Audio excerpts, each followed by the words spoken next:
Hey, good afternoon, guys. It's Simon with Trade and Perform Coaching and ToughTrader.com.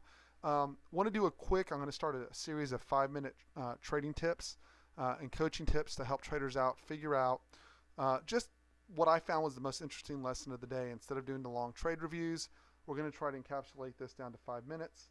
Starting the 5-minute timer now. This is a really big challenge for me because several have accused me of really enjoying the sound of my own voice.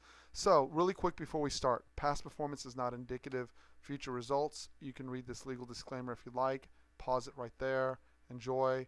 This is for educational purposes only. I'm sharing my experience of 20 years, my trade process with you in hopes that it'll make you a better trader. So the lesson for today, how did we know today's move down, right, was not the beginning of a sustained open drive higher and move lower? So we had a couple of things that were helping us out with that. So for those of you who identified an open drive lower or potential down day, right? So for members in the room, this orange area was our key level for the morning, right? Whether you were shorting or not or going long, either way, longs wanted to be above 25.05 and below 25.02 you wanted to watch out. There was not a lot of support in our eyes lower, which means it brought up our key swing area from yesterday afternoon. We'll call this the Fed low, right?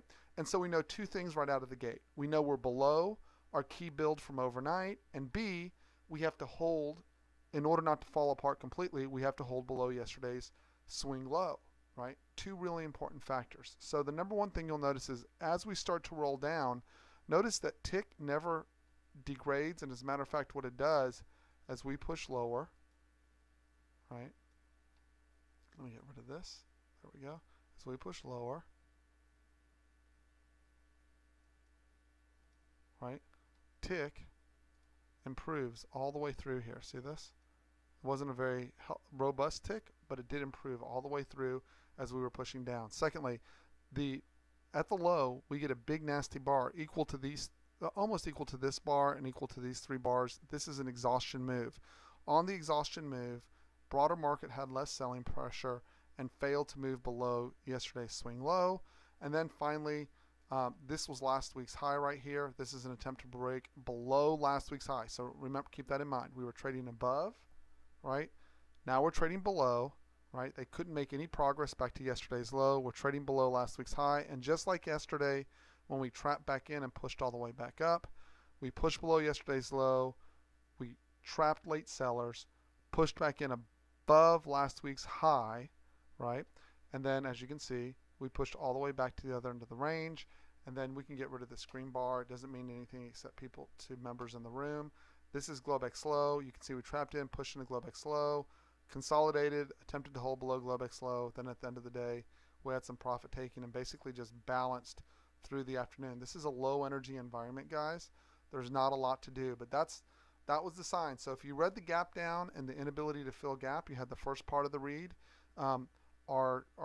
Our methodology told us that this was a very critical area we had to get over, so we knew not to be aggressive long unless we could get up and above 25.05, right?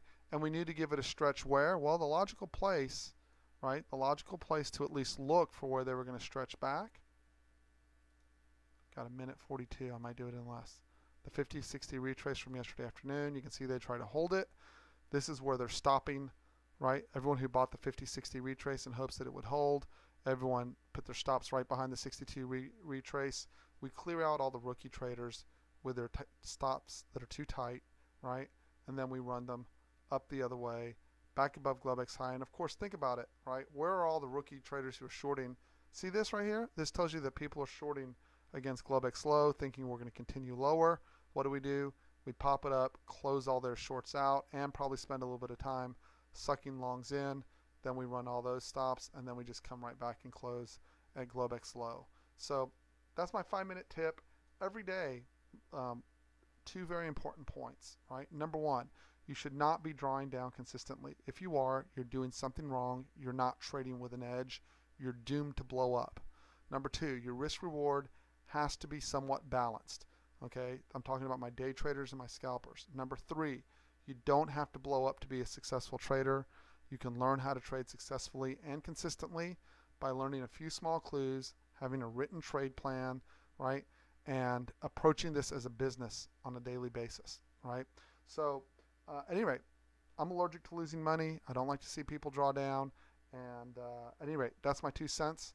I hope everyone enjoyed the video. If you'd like to join us in the room and you think you would benefit from someone with 20 years experience and kind of give you the shortcuts that are hard to gain, right? They're very painful and hard to gain over time. Here comes my 5-minute timer. That's when I'm able to help. So at any rate, my name is Simon, trading coach, professional trader, and you can email me at tradeandperform.com if you'd like to visit us for 5 days on me, no cost, and look forward to having y'all visit the room. And whatever you're doing, make sure you're trading well. Do not blow up, guys. It's not necessary. This is a hard game if you don't know what you're doing. It's a much easier game if you have an edge. Have a good night.